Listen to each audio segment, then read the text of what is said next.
So we just spoke to the group that really kind of got this rolling, and it was incredible to hear what Tri City has been able to do, how it started, and then you came in kind of about halfway into its current lifespan. And what do you think? I guess I want to focus on how unique it is that something that started so grassroots, so small, became something so big and had the longevity to last 50 years and still be so strong. What do you think contributed to its success and being able to go that far? Well, the number one thing that comes to my mind is that this agency has really had deep roots in the community. That was really apparent to me early on when I was considering joining this organization, that there were supporters who had been with this agency from the very beginning. And I had a sense we're going to stay with this agency on an ongoing basis, and have. When you say it has deep roots in the community, what kind of roots does it have? What makes that so important? Well, you heard from our pioneers who spoke previously that, it was quintessential grassroots support. People literally taking money out of their own pockets to provide the means for this agency to get going. But really, they were the flag bearers. They created the vision and carried the vision and forward in time. And I think that was essential. They rallied around the cause. They defined the purpose. And I think over time, got more strongly connected to the agency as they saw it grow and expand, and as they saw this dream kind of becoming a reality. So you've been with your organization for 28 years. What what kind of, you talk about growth, what kind of growth has the agency had? How has it changed over the second half of its life? Mm-hmm. Well, I want to say what's most encouraging to me over time is that it remains really rooted and anchored in its commitment to working with families. That's something that hasn't changed. That's something that really drew me to the agency back in the mid-'80s when I was becoming a family therapy radical, and knew that Tri-City Family Services was on the cutting edge of the family therapy movement, at least in the Fox Valley area. And I knew that was a place I wanted to be. So that anchoring in its fundamental philosophies, way of looking at issues and helping people, working with teens and youth and families, hasn't changed.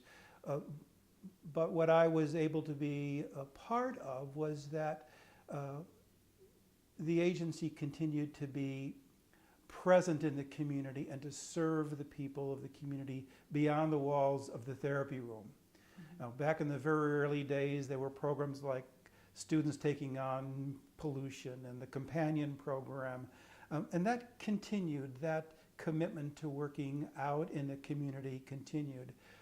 It became formalized probably in the mid-'80s when the agency began to develop a student assistance program for high school students who had run afoul of the school's substance abuse policies, and we work with them on providing alternative programs to keep them in school and develop a positive response to the problems they were having. And things kind of continued to grow from there. Our presence in the community expanded. We call those programs prevention programs and early intervention programs. They now fall under a larger umbrella called emotional wellness. And there have been just a number of programs, community-based programs, again, beyond the walls of the counseling programs that we have developed. Tell me a little bit more about some of those programs that have, because when I look at your timeline, a lot has been added and changed and developed over the years. Mm-hmm. Tell me a little bit more about the programs that you have started. Okay. Some of the emotional wellness or prevention, early intervention programs that we've started, probably the oldest right now is our Single Moms Support Group, which has been in operation for about 30 years and offers single moms a place to gather together to learn from each other and learn how to navigate kind of the waters of single parenting and offer mutual support. a lot of those women I know have remained friends through the years after getting together in the group. One of the older programs that I've been privileged to be part of that's going into its 28th year is a Wilderness Challenge program. It's a wilderness therapy program, experiential program for at-risk teens moving into high school life, and we take them into the wilds of the North Woods, canoe country, for about 8 days every year, and that program has been going strong.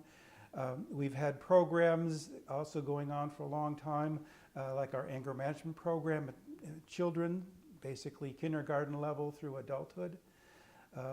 Anger management programs, we've had the Bridges program for children going through divorce, involving parents. That's been successful through the years. Gradually through the years, we've literally migrated programs back into the schools. We now have a series of programs called the Family Connections Program that we operate primarily in the Batavia community. It's a family enrichment program involving kids and their parents over 7 to 9 sessions. They work on communication skills. Parents have breakout groups. There are breakout groups for kids. That's been very successful.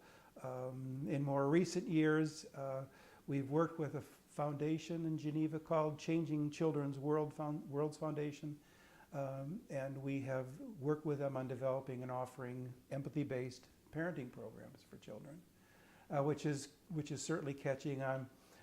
Most recently, over the past 5 years perhaps, we've worked with another organization implementing a program called Chick Chat, an experiential full-day workshop for 4th, 5th, and 6th grade girls that has now grown from Geneva and is now expanded into St. Charles. It's going very well.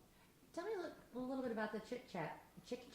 What is it, and why is that so important? You really kind of brightened up a little bit when you were talking. Well, about I get excited about it because it's really caught on. Sometimes these community programs look great on paper, and it's difficult to keep them going and to keep enrollment up. Chick Chat has really caught on. Thanks to our partnership with the schools, we work side by side with them in promoting these programs in the schools. And it's just wonderful to see these young girls coming together. It really is an empowerment experience for young girls. So they learn about dealing with challenging relationships. There's work on self-esteem, all skills that are very relevant to them at that developmental stage in their lives. And the best part is that we have a great response from the kids, the schools, and parents. There's a parent component for the Chick Chat programs, and they've gone well too. So it's great to see Tri-City out in the community in that fashion. Do we have to call it by a specific name, the Chick Chat? Thank you. Yes. Yes. Maybe you could just say it. I have to be more specific than that. Yes. It's Chick Chat by HGNA. So just say it one more time, just kind of, Chick Chat by HGNA. So let's ask that question again then about why it's so important and make sure that we use that. Thank you for referencing that, because I think, is it copyrighted that you It have is to? copyrighted. Right, and for us to use it in the video, it's important. Thank you. So I will ask you again because, and I'm sure you can tell us about it again because it is exciting. Why Chick Chat by HG blah blah blah is so important to you. We developed Chick Chat in collaboration with another organization based in DuPage County called HGNA, Helping Girls Navigate Adolescence. So it's a copyrighted program. We work with them, develop the model, apply it to our own community. We've offered it in Geneva and St. Charles. We've worked with the local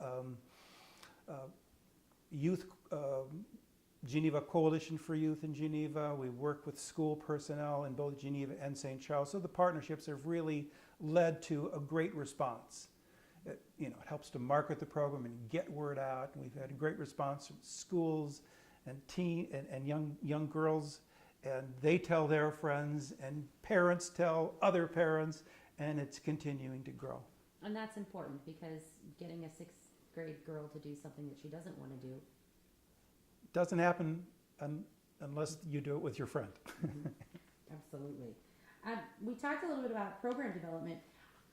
One of the things that they kept talking about in the very beginning was, you know, this all came from charitable giving, from people digging into their pockets. I'm sure that that's still important, but tell me about how your budget and your fundraising has changed over the years and where we are now.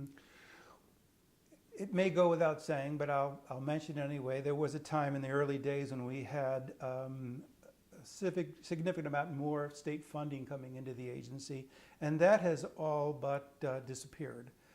We do receive Medicaid reimbursements through the state, federal Medicaid reimbursements for services to Medicaid eligible individuals and families.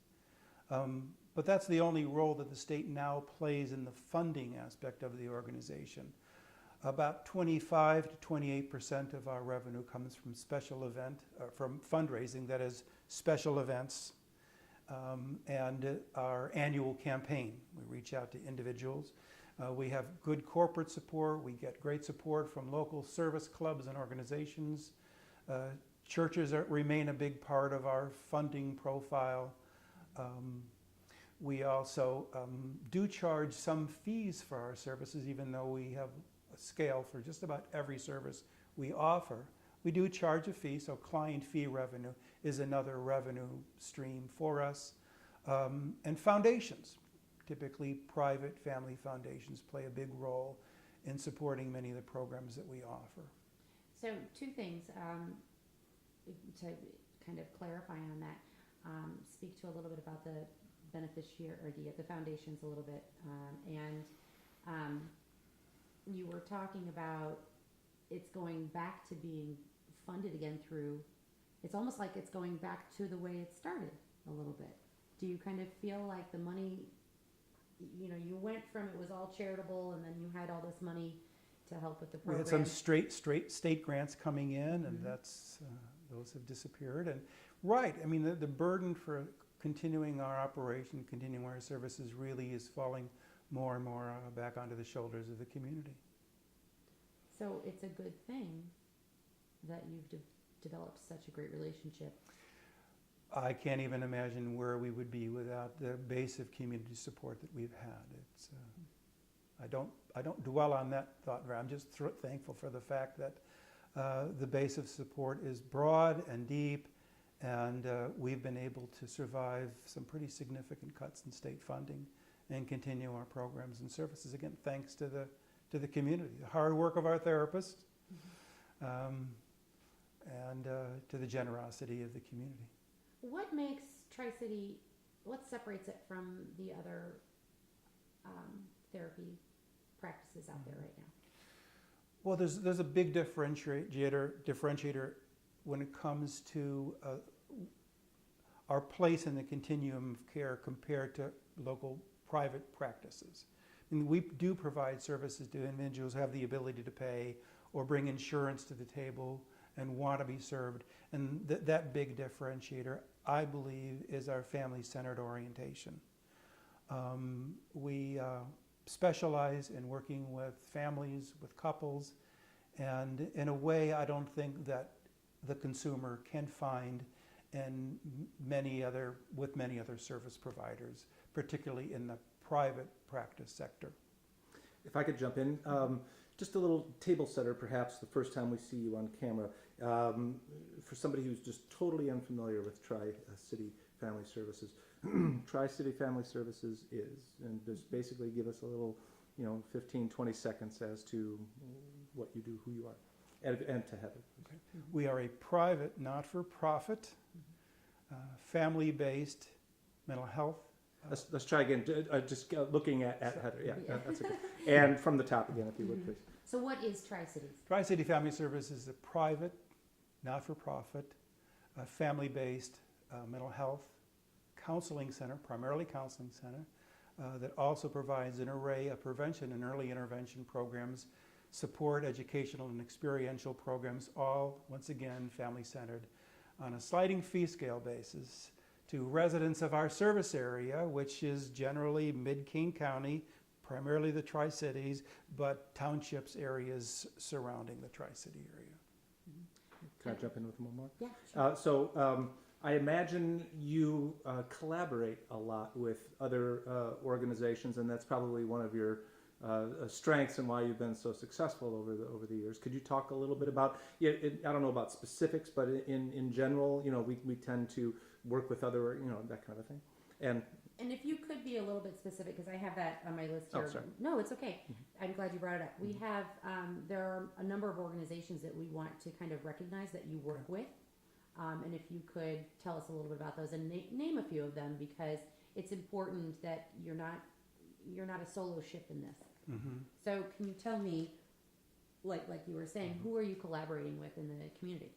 Our most significant partners in service have been the schools. In large part, local high schools, but we work with schools from elementary through high school. They account for about 40% of all the referrals that come to us, and more recently have been collaborating on programs, as I mentioned, like Chick Chat by HGNA and some other school-based programs. Through the years, we've worked with referrals from police departments. We have a wonderful long-standing relationship with Lazarus House, provide counseling services there, 2 groups at Lazarus House. Through the years, we provided services at Mooseheart Child City. We've provided services at the Homestead Retirement Community. Work with churches, do presentations before churches and service clubs, provide consultations as needed. I should say too that we've been providing employee assistance services for almost 30 years, working with local companies and serving the mental health needs of their employees. Some of our biggest contracts have been local municipalities. So we work with City of Geneva, City of St. Charles, City of Batavia, which gives us a really strong connection to the community. We provide employee assistance services to the employees of those municipal governments. What is employee assistance service?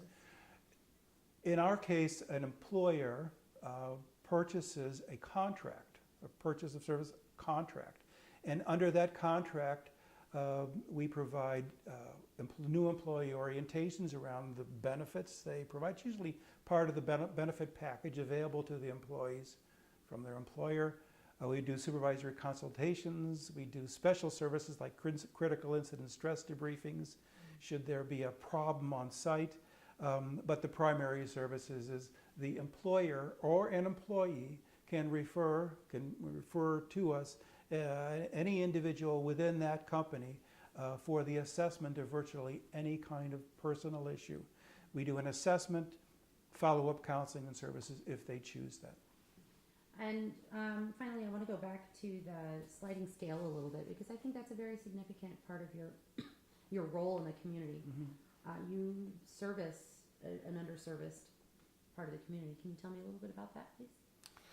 Fundamentally, we provide services to anyone who comes to us regardless of their ability to pay. Now, we establish a scale based on income and family size so that we can determine what the maximum kind of out-of-pocket commitment that an individual or a family would make receiving services for us.